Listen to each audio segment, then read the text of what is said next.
بسم اللہ الرحمن الرحیم۔ وقال لهم نبیہم، اور ان سے کہا ان کے نبی نے، ان اللہ قد بعث لکم طالوت ملکا، تمہارے لیے اللہ تعالیٰ نے طالوت کو بادشاہ مقرر کیا ہے۔ ان کا نام تورات میں آیا ہے سول یا ساؤل، SAUL۔ اب یہ سمجھ میں نہیں آتا، ہو سکتا ہے کہ اصل نام ساؤل ہو، لیکن چونکہ وہ بہت قداور تھے، طول قداور، اس لیے ان کا ایک صفاتی نام ہو طالوت۔ قرآن مجید نے صفاتی نام لیا ہے کہ وہ بہت قداور تھے۔ قالوا انا یکون له الملک علینا، اب انہوں نے کہا کیسے ہو سکتا ہے کہ اسے بادشاہت ملے ہمارے اوپر، ونحن احق بالملک منہ، ہمیں زیادہ حق حاصل ہے اس کے مقابلے میں کہ ہمیں بادشاہی دی جائے۔ ولم یؤت سعۃ من المال، وہ تو مفلس ہے، اسے تو اللہ نے کوئی زیادہ دولت دی نہیں ہے، کیونکہ ان کے معیار تو یہی تھے، جو دولت مند ہے وہی صاحب عزت ہے۔ قال ان اللہ اصطفاہ علیکم، اب نبی نے کہا اب جو چاہو کہو، اللہ نے اس کو چن لیا ہے تم پر، یہ فیصلہ اب ہو چکا، اللہ کا فیصلہ ہے، ڈیوائن ججمنٹ ہے، ڈیوائن ڈیسیجن ہے، کین ناٹ بی ریووکڈ۔ وزادہ بسطۃ فی العلم والجسم، اور اسے کشادگی عطا کی ہے علم اور جسم دونوں چیزوں میں، قداور ہے، طاقتور ہے، اور اسی طریقے سے علم اور فہم دیا ہے۔ تم دولت دیکھتے ہو، اللہ نے چنا ہے ان دو چیزوں کی بنا پر، جسمانی طاقت، جسمانی قوت، اس دور میں ظاہر بات ہے اس کی بہت ضرورت تھی، اور دوسرے یہ کہ اسے علم دیا ہے، فہم دیا ہے، سمجھ دی ہے، دانش دی ہے۔ واللہ یؤتی ملکہ من یشاء، اور اللہ تعالیٰ جس کو چاہتا ہے اپنی بادشاہت دے دیتا ہے۔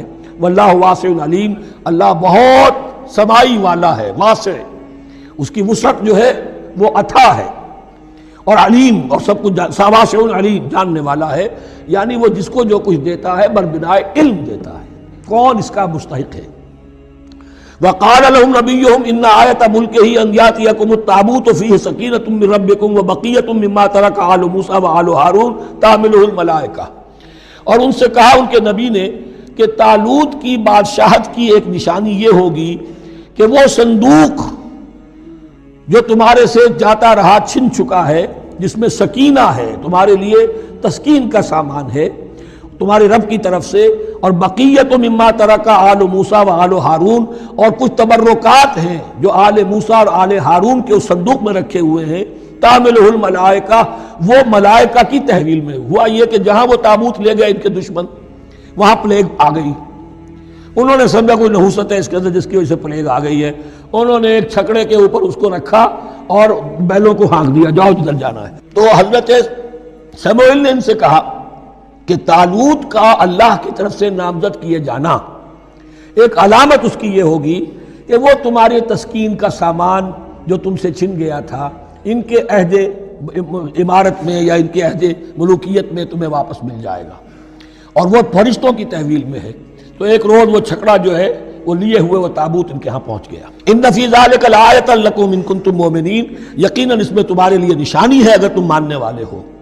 فلما فصل طالوت بالجنود، اب جب حضرت طالوت اپنے لشکروں کو لے کر چلے، ان میں سے جو لوگ تو انکار کر گئے رہ گئے، جو لوگ چلے ساتھ ان کو لے کر چلے۔ قال ان اللہ مبتلیکم بنہر، انہوں نے فرمایا اپنے لشکر والوں سے اللہ تعالیٰ تمہاری ایک آزمائش کرے گا ایک نہر سے، دریا سے، یہی جو ہے جارڈن ریور جارڈن، اس کو کراس کر کے پھر حملہ کرنا تھا۔ فمن شرب منہ فلیس منی، جو اس میں سے پیٹ بھر کر پانی پیے گا وہ مجھ میں سے نہیں ہے۔ ومن لم یطعمہ فإنہ منی، جو اس میں سے پانی نہیں پیے گا وہ میرا ساتھی ہے۔ الا من اغترف غرفۃ بیدہ، سوائے اس کے کہ کوئی صرف اپنے چلو سے اور وہ کچھ وہ ایک گھونٹ لے لے۔ یہ اصل میں ہر کمانڈر کے لیے ضروری ہوتا ہے کہ کسی بھی بڑی جنگ سے پہلے اپنے ساتھیوں کا مورال دیکھے، ڈسپلن کی حالت دیکھے۔ تو جیسے حضور نے بھی غزوہ بدر سے قبل مشاورت کی تھی کہ مسلمانوں ایک لشکر آ رہا ہے جنوب سے کیل کانٹے سے لیس، اور ایک قافلہ آ رہا ہے شمال سے، اور اللہ نے ان دو میں سے ایک کا وعدہ کیا تمہیں ضرور ملے گا، بتاؤ کدھر چلے۔ اندازہ ہو گیا کچھ لوگ جو کمزوری دکھا رہے تھے انہوں نے کہا چلے جی پہلے قافلہ لوٹ لیں، اور جو لوگ تھے باہمت انہوں نے کہا جو حضور آپ کی ارادہ جو آپ کا منشا ہو۔ تو یہاں بھی انہوں نے اس سے ٹیسٹ کیا ہے کہ آیا وہ میرے حکم کی پابندی کرتے ہیں یا نہیں کرتے۔ فشربوا منہ، تو ان سب نے، بہتوں نے پیا اس میں سے خوب جی بھر کر، الا قلیلا منہم، سوائے ان میں سے بہت کم تعداد میں۔ فلما جاوزہ ہوا والذین آمنوا معہ، تو جب گزرے اس دریا کے پار، اترے وہ اور وہ لوگ جو ان کے ساتھ ساتھی اب اہل ایمان رہ گئے تھے، یعنی پہلی سکریننگ پہلے ہو چکی تھی، جو قتال ہی کے منکر ہو گئے تھے، اور اس کے بعد دوسری ہو گئی ہے کہ جو اس چھلنی میں سے نہیں نکل سکے، وہ پانی پی کر بے سدھ ہو گئے۔ یہ ایسا ہی ہے جیسے غزوہ احد میں حضور صلی اللہ علیہ وسلم کے ساتھ 1000 آدمی مدینے سے نکلے تھے اور پھر عین وقت پر 300 آدمی ساتھ چھوڑ کر چلے گئے۔ تو جب انہوں نے دریا پار کر لیا، انہوں نے اور ان کے ساتھی اہل ایمان نے، قالوا لا طاقت لنا اليوم بجالوت وجنودہ، تو انہوں نے کہا کہ ہمارے اندر تو واقعتاً طاقت نہیں ہے کہ ہم جالوت کا اور اس کے لشکروں کا مقابلہ کر سکیں۔ یہ گولیت جس کو کہتے ہیں، جالوت، یہ بڑا قوی ہیکل انسان تھا، اور اس کا جو زرہ بختر تھا وہ اتنا پورا جسم ڈھکا ہوا کہ سوائے آنکھ کے سوراخ کے اور کچھ نہیں تھا اس میں، جو نظر ہی نہیں آتا تھا۔ تو اس نے مبارزت کی اور کوئی بھی مقابلے پر نہیں آ رہا تھا۔ قال الذين يظنون انهم ملاقو الله كم من فئة قليلة غلبت فئة كثيرة باذن الله، تو کہا ان لوگوں نے جو یقین رکھتے تھے کہ اللہ سے ملاقات کرنی ہے، کہ کئی مرتبہ ایسا ہوا ہے، کتنی مرتبہ ایسا ہوا ہے کہ چھوٹی جماعت غالب آ گئی ہے بڑی جماعت پر اللہ کے حکم سے، یعنی آگے بڑھو، ہمت کرو، اپنی جو ہے کم ہمتی کا ثبوت نہ دو، اللہ تعالیٰ کی نصرت سے، اللہ کی مدد سے تمہیں فتح حاصل ہو جائے گی۔ واللہ مع الصابرین، اللہ تو صابروں کے ساتھ ہے۔ وَلَمَّا بَرَزُوا لِجَالُوتَ وَجُنُودِهِ، تو جب وہ سامنے آئے جالوت اور اس کے لشکروں کے، برزا ظاہر ہو جانا، سامنے آمنے سامنے آ جانا، اب ادھر ان کا لشکر ہے طالوت علیہ السلام کا، اور ادھر وہ جالوت کا لشکر ہے۔ قالوا، اب انہوں نے دعا کی، ربنا افرغ علینا صبرا، اے اللہ ہم پر صبر اڈھیل دے۔ یہ افرغ کا لفظ ہوتا ہے کسی برتن سے پانی اس طرح گرا دینا کسی کے اوپر کہ وہ برتن خالی ہو جائے، گھڑوں پانی ڈال دینا یا کچھ اور برتن میں سے۔ افرغ علینا صبرا، ہم پر صبر اڈھیل دے، صبر کی بارش فرما دے۔ ربنا افرغ علینا صبرا وثبت اقدامنا، اور ہمارے قدموں کو جما دے، وانصرنا علی القوم الکافرین، اور ہماری مدد فرما ان کافروں کے مقابلے میں۔ یہی دعا گویا کہ تلقین کی جا رہی ہے اہل ایمان کو کہ جب بدر کے موقع پر تمہارا مقابلہ ہوگا تو تمہیں یہ دعا کرنی چاہیے۔ فَهَزَمُوهُمْ بِإِذْنِ اللَّهِ، تو انہوں نے بھگا دیا ان کو اللہ کے حکم سے، اللہ کے اذن سے، اللہ کی مشیت سے۔ وَقَتَلَ داود جالوتا، اور قتل کیا جالوت کو داود نے۔ یہ داود جو ہے تورات سے معلوم ہوتا گڈریے تھے، جنگلوں میں رہتے تھے اپنی بھیڑیں بکریاں لے کر، اور ان کے پاس ایک گوپیا ہوتا تھا، اس گوپیے کے اندر پتھر رکھ کر اس کو گھما کر وہ مارتے تھے، لیکن نشانہ اتنا صحیح تھا کہ اس سے وہ کہتے تھے کہ میں شیروں کے جبڑے توڑ دیتا ہوں۔